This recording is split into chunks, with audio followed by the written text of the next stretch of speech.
Yeah, work with the Prime Minister. How does an opposition leader do that?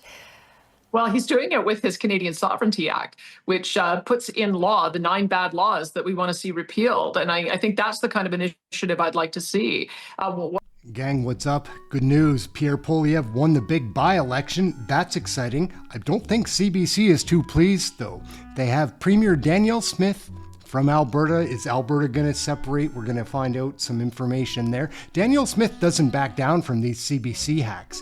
This current journalist isn't the worst the CBC has to offer, but man, they have their own agenda at CBC. Let's take a peek.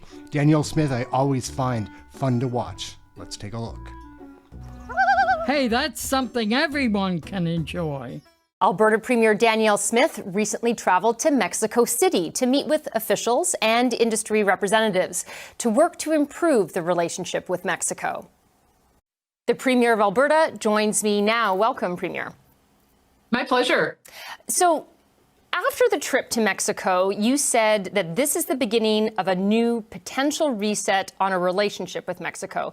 What makes you say that? I can tell you there's I think a lot of enthusiasm in Mexico to explore the trade ties with Canada. We've both come to the same conclusion at the same time, that we've had this 2 trade agreements, the Canada-US-Mexico Free Trade Agreement, as well as the Trans-Pacific Partnership. And yet the trade ties between our 2 nations is much, much less than with our other big trading partner, the United States. And with them suffering from some of the same disruption of that relationship as we are, it really does create a new opportunity for us to reset and see if there's more chances for other businesses to be able to invest in trade. In terms of those chances, then, how much of an impact do you think an improved relationship with Mexico? I mean, there is some rebuilding of this relationship that needs to happen, considering some of the comments that have been made by some leaders about whether or not we have a 3-way or a 2-way agreement with Mexico and the U.S. So an improved relationship and working towards that, how much of an impact can that have in terms of dealing with Trump's trade war? Well, I can tell you right now that this relationship Canada or Alberta has with the United States is $188 billion with the cross-border trade. With Mexico, it's $3 billion. So that gives you some sense of how much room there is to grow. CPKC, with their acquisition of Kansas City, now has the ability to take bonded goods all the way into Mexico and back, bypassing America and the tariff policies there. So anything you can ship by rail, whether it's machinery, equipment, electronics, food, fiber, that opens up, I think, a new opportunity there. There are also some really large business interests, large-scale business interests that have already started investing in Canada. For instance, there's a couple of companies that have bought bakeries, another company that is invested in oats. So having Mexican investment here. And then I had a really great great conversation with Pemex, and Pemex is now reconsidering whether they should be developing their own gas resources, what that would look like. TC Energy has been building pipelines in Mexico. ATCO Electric has been building power stations in Mexico. So we have a really good relationship with a lot of big businesses who have found a way to do business in Mexico that might be able to chart a pathway for others. And that's what we hope we can do. We hope we can be that bridge. We've had an office in Mexico as a province for 20 years. We've got an incredible group of people down there willing to help make those trade ties. But I think there's now been a greater enthusiasm and interest in doing so than ever before. I think some Canadians might be surprised at the idea of that bypassing the U.S. in any way is even possible with Mexico. And we heard from Premier Doug Ford, your Premier colleague in Ontario, that the real deal that matters, however, is CUSMA. And I guess I wanted to get your sense of where talks on, I mean, we're looking at a review, an imminent review for that deal. What is your sense of where talks are right now between Ottawa and Washington? What are you hearing? Well, it doesn't, I think it started off well, but I think it's taken a bit of a turn for the worse. I think we were all hoping to see some kind of arrangement as of August 1st. Unfortunately, that didn't happen. But my understanding is that Mexico and Canada are working together to make sure that they're not working against each other's interests. I think what we've seen in trade negotiations in the past is that Mexico has either gone in the lead or Canada's gone in the lead. I think that there's some reason for us to make sure that the partnership works for everyone.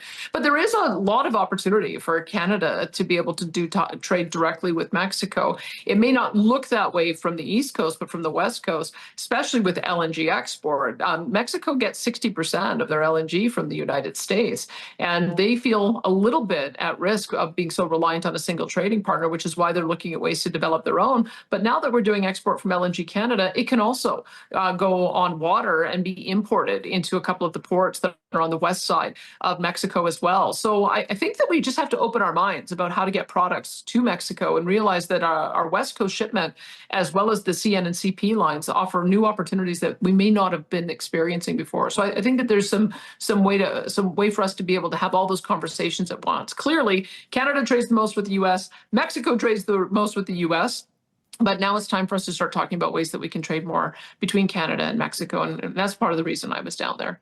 I mentioned Premier Doug Ford in terms of his comments on CUSMA, but he also spoke today about advice he had for Pierre Poilievre in the by-election in Battle River Crowfoot. And if he were to win that by-election, Doug Ford was asked what advice he would give Pierre Poilievre, and he said to work with the Prime Minister if Monsieur Poilievre comes back to Ottawa and the House of Commons. If he does win the by-election, what would your advice be to Monsieur Poilievre? Similar. Work with the Prime Minister. Yeah, work with the Prime Minister. How does an opposition leader do that? Well, he's doing it with his Canadian Sovereignty Act, which puts in law the 9 bad laws that we want to see repealed. And I think that's the kind of initiative I'd like to see. What we've already seen that the opposition leader has worked with the government. They passed Bill C-5, which is the major projects bill, with the help of the Conservatives. And so my understanding of the Conservative leader is that he will work with Prime Minister Carney anytime he wants to reduce taxes and reduce regulatory burden.